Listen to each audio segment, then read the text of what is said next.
चलिए आज बात करते हैं एक ऐसे समाज की जिसकी कहानी में गर्व भी है, तरक्की भी है और कुछ ऐसे विरोधाभास हैं जो सोचने पर मजबूर कर देते हैं। जी हाँ, हम बात कर रहे हैं सोमवंशी सहस्रार्जुन क्षत्रिय यानी एसएस के समाज की। ये कहानी है एक सिक्के के दो पहलुओं की। एक तरफ तो अपने गौरवशाली इतिहास और परंपराओं पर बहुत फक्र है, वहीं दूसरी तरफ कुछ ऐसी अंदरूनी चुनौतियां हैं जो कहीं ना कहीं उन्हें पीछे खींच रही हैं।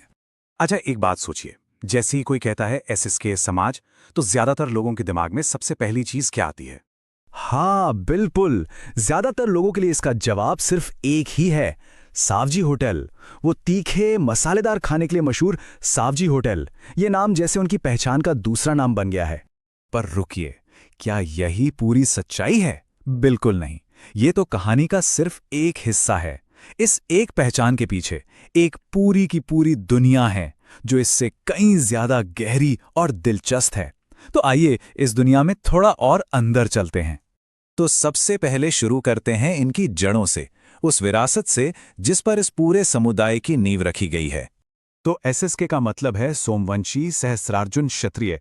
ये लोग अपना वंश सीधे पूजनीय राजा सहस्रार्जुन महाराज से जोड़ते हैं और अपनी इस शाही विरासत पर इन्हें बहुत बहुत ज्यादा गर्व है। अब अगर हम देखें कि ये लोग रहते कहाँ हैं, तो समझिए कि इस समुदाय का दिल कर्नाटक में धड़कता है, खासकर हुबली में, जिसे आप इनका गढ़ कह सकते हैं। गदग और हॉस्पेट जैसे शहरों में भी इनकी अच्छी खासी आबादी है। और हाँ, महाराष्ट्र के कोल्हापुर और सोलापुर में भी इनकी मौजूदगी काफी मजबूत है। इस समुदाय की पहचान को अगर समझना हो तो तीन बातें बहुत अहम हैं। पहली, ये हिंदुत्व विचारधारा में गहरी आस्था रखते हैं। दूसरी, देशभक्ति की भावना तो जैसे बचपन से ही इनके अंदर कूट कूट कर भरी होती है। और तीसरी बात, राजनीतिक तौर पर देखें तो जनसंघ के जमाने से ही इनका झुकाव बीजेपी की तरफ रहा है। अब यहां से कहानी एक बहुत ही दिलचस्प मोड़ लेती है। चलिए देखते हैं कि कैसे आज की नई पीढ़ी अपने पारंपरिक दायरे से बाहर निकल रही है। देखिए, एक जमाना था जब एसएसके समाज का मतलब ही होता था बिजनेस, व्यापार। लेकिन आज आज तो तस्वीर पूरी तरह से बदल गई है। आज इसी समाज के बच्चे पढ़ाई में टॉप कर रहे हैं और डॉक्टर, इंजीनियर, वकील, बिल्डर, यहां तक कि राजनीति में भी अपना झंडा गाड़ रहे हैं। और ये सफलता सिर्फ भारत तक ही सीमित नहीं है। आज एसएसके प्रोफेशनल्स दुनिया भर की बड़ी बड़ी कंपनियों में काम कर रहे हैं और ग्लोबल लेवल पर अपनी पहचान बना रहे हैं। अब आते हैं इस समाज की एक ऐसी बात पर जो सच में मतलब दिल खुश कर देने वाली है। एक ऐसी चीज जो आज के जमाने में एक मिसाल है और जिसकी तारीफ होनी ही चाहिए। जीरो। ये जो स्क्रीन पर दिख रहा है ना, शून्य, ये वो रकम है जो शादी में लड़की वालों से दहेज के नाम पर ली जाती है। मतलब कुछ भी नहीं। इस समाज में दहेज का नामो निशान तक नहीं है। और बात सिर्फ दहेज ना लेने की नहीं है। इससे भी बड़ी बात यह है कि शादी का पूरा खर्चा लड़के वाले उठाते हैं। लड़की के परिवार पर एक पैसे का भी बोझ नहीं डाला जाता।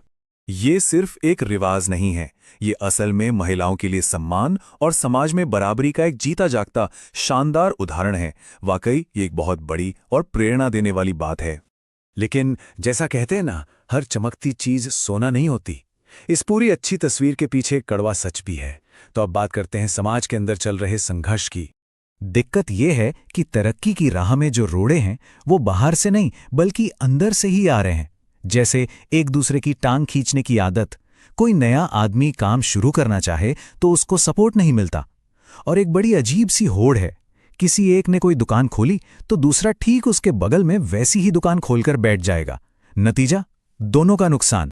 इस पूरी समस्या को एक लाइन में कहा जा सकता है, ना खुद आगे बढ़ते हैं ना दूसरों को बढ़ने देते हैं। और यही सोच उनकी सबसे बड़ी चुनौती बन गई है। सच तो यह है कि यही वो माइंडसेट है जो इतने काबिल समुदाय को उसकी असली उड़ान भरने से रोक रहा है। ये एक ऐसी बेड़ी है जिसे उन्हें खुद ही तोड़ना होगा। तो सवाल ये उठता है कि इसका हल क्या है?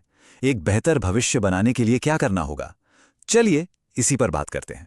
देखिए, कामयाबी का फॉर्मूला बहुत सिंपल है, बस 3 कदम उठाने हैं। पहला कदम एकता, यानी सबको साथ लेकर चलना। दूसरा सहयोग, मतलब एक दूसरे को गिराने की जगह हाथ पकड़कर ऊपर उठाना। और तीसरा सबसे जरूरी, सकारात्मक सोच। इस नेगेटिविटी को छोड़ना ही होगा। तो कुल मिला के बात बस इतनी सी है। भविष्य इसी बात पर निर्भर करता है कि ये लोग एक दूसरे को नीचे खींचना छोड़ते हैं या एक दूसरे का सहारा बनकर उन्हें ऊपर उठाते हैं। और ये पूरी कहानी हमें एक बहुत बड़े और ज़रूरी सवाल पर लाकर छोड़ देती है। किसी भी समाज के भविष्य के लिए ज़्यादा ज़रूरी क्या है, एक शानदार और गौरवशाली विरासत होना या फिर उस विरासत को साथ मिलकर एकता के साथ आगे ले जाने का जज्बा होना? इस पर सोचिएगा ज़रूर।